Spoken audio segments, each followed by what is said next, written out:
So I'm going to share with you maybe the 3 key items that I've learned from that time. And instead of focusing on leadership itself, because we know what leadership is in terms of someone who has a vision, they set a direction, they bring people together for a goal. It's more about how they view certain everyday items that we think about. So I'm going to talk to you about one, how they view the world of work, their view on people, and then how they face problems.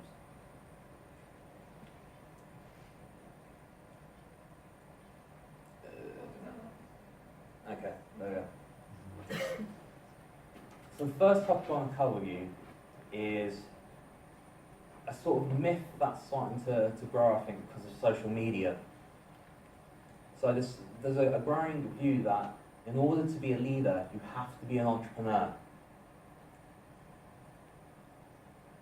And if you're an entrepreneur, there's an automatic reason for that. You are the person who's the decision maker. You are put in a position of power to do that.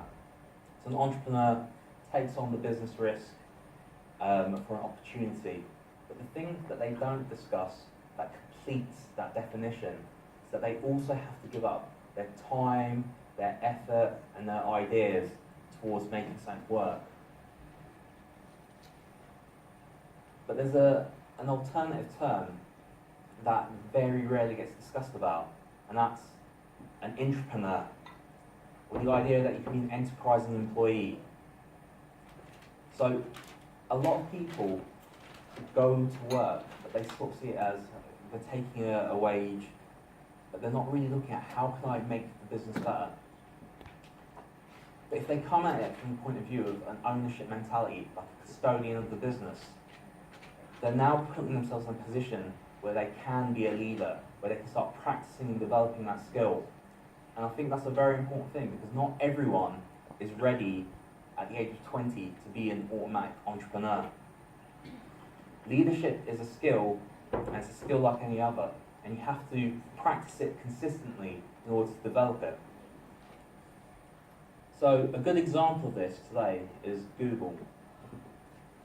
They will ask you to spend 20% of your time each week working on a personal project. So what you're doing is you're going to have to give up your ideas towards a company in order to do that. And a lot of people are like, why would I want to do that?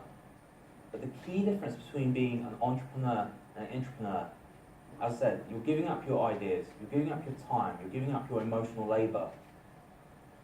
But the difference is you transfer the risk onto the organisation.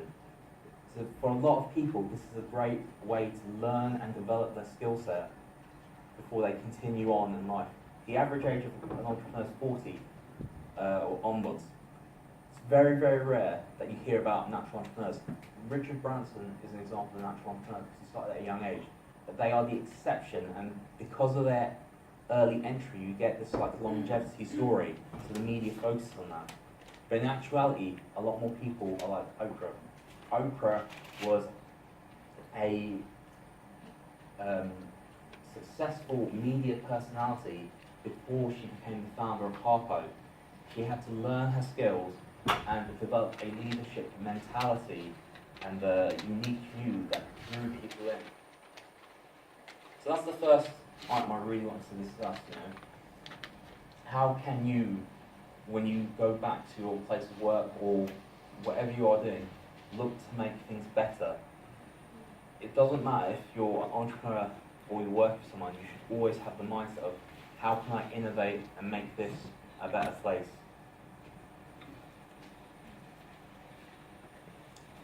The second topic